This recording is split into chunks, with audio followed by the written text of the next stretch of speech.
from the first day of school, before we've even opened a book, we teach authority as something to be fearful of and something to be ashamed of if you cross its path.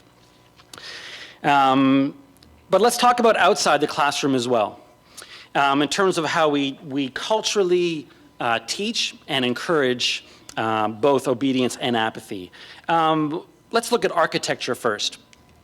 So quite some time ago, the largest building in any city would be the church, which wasn't just for the sake of architecture or the sake of having a beautiful sanctuary to pray in. It was just send a spiritual message to everyone that the most important thing that we value as a town, as a city, is spirituality, is, in this case, God or whatever.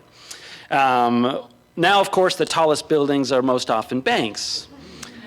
So what message might that send to youth when they see a city and they see what's the tallest?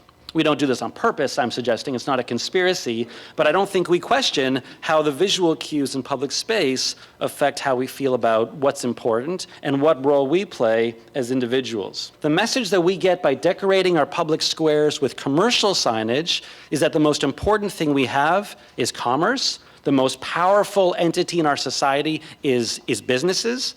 And the most important thing to attain is money.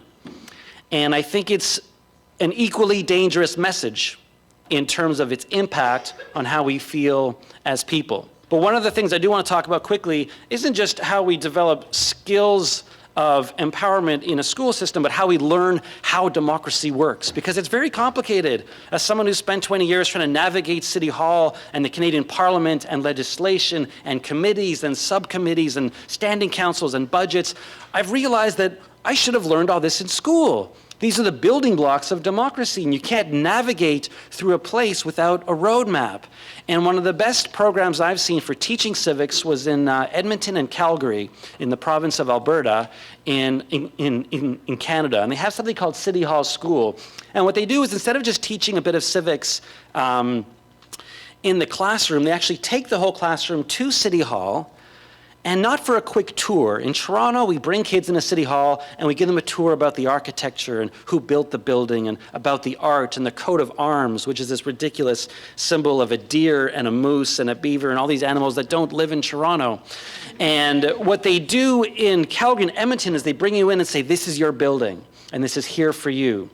And they teach them all the ways that government works and all the complexities of it, and then they actually do hands-on interactive education with city staff and with councillors and the mayor. And I've visited both locations, and the kids come out of it completely with like a whole new perspective of what government is and what their role is in government. And we're taught that an optimist sees this as half full, and a pessimist sees this glass as half empty.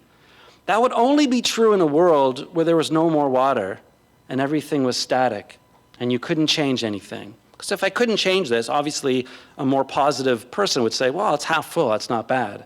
An optimist is someone who can look into the future and see things that are better.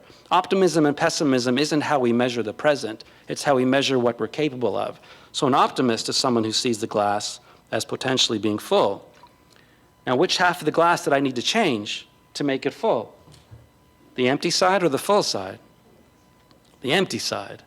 So it's the optimist that focuses on room for improvement, on the capacity for change, and where we need to add more water. It's a pessimistic view to say, oh, well, hey, it's half full, that's not so bad. All activism starts with an acknowledgement that the glass isn't full yet, that there's a half-empty side, and that it's our role to fill that up.